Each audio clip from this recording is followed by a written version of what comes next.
बिहार के समस्तीपुर जिले के मुफस्सिल थाना क्षेत्र के लगुनिया रघुकंठ गोरियारी वार्ड 46 में शनिवार सुबह उस समय सनसनी फैल गई जब एक युवक की हत्या की खबर सामने आई।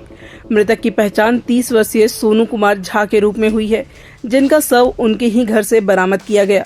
इस सनसनीखेज हत्या के पीछे मृतक की पत्नी अस्मिता कुमारी और उसके प्रेमी हरिओम झा का नाम सामने आ रहा है।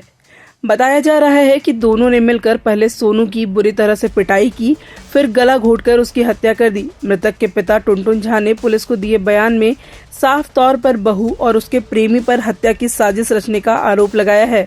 उन्होंने दावा किया कि अस्मिता अकेले इस जघन्य वारदात को अंजाम नहीं दे सकती, इसके पीछे एक सुनियोजित साजिश है।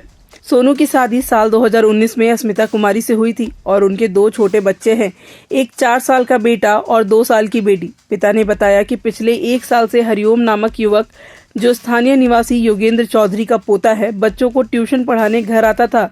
इस दौरान उसका संबंध सोनू की पत्नी अस्मिता से हो गया। जब पति को इस प्रेम प्रसंग की जानकारी मिली तो उसने हरिओम को घर आने से मना कर दिया और बच्चों की ट्यूशन भी बंद करवा दी। लेकिन इसके बावजूद भी अस्मिता और हरिओम का मेलजोल जारी रहा। इस बात को लेकर पति पत्नी में अक्सर झगड़ा होता रहता था। एक बार तो सोनू ने गुस्से में आकर पत्नी की पिटाई भी कर दी थी। सोनू के पिता ने बताया कि शुक्रवार रात उनका बेटा घर नहीं लौटा था। सुबह उठने पर देखा कि उसकी ई रिक्शा बाहर खड़ी है, लेकिन अंदर से कोई जवाब नहीं मिला। जब वे घर में दाखिल हुए तो देखा कि सोनू सिर्फ अंडरगारमेंट्स में जमीन पर पड़ा है और मुंह और नाक से खून निकल रहा था और शरीर पर कई जगह चोटों के निशान थे। पिता के मुताबिक बहू अस्मिता ने बताया कि रात करीब 1:30 बजे हरिओम घर आया था, लेकिन सोनू की मौत कैसे हुई यह उसे नहीं पता। घर के पीछे का दरवाजा भी खुला हुआ था, जिससे शक और गहराता जा रहा है। टुनटुन झा का कहना है कि सिर्फ अस्मिता और हरिओम ही नहीं, किसी तीसरे या चौथे व्यक्ति की भी इस हत्या में संलिप्तता हो सकती है। उन्होंने दावा किया कि इतनी बेरहमी से की गई हत्या किसी 1-2 लोगों के बस की बात नहीं है। शव पर गहरे जख्मों के अलावा एक हाथ भी टूटा हुआ पाया गया।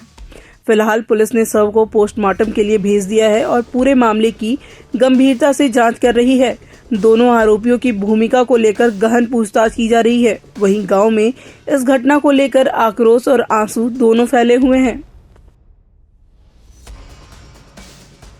आपकी आवाज को सुनने आ रही है प्रभात खबर इलेक्शन एक्सप्रेस। देखते रहिए प्रभात खबर इलेक्शन एक्सप्रेस।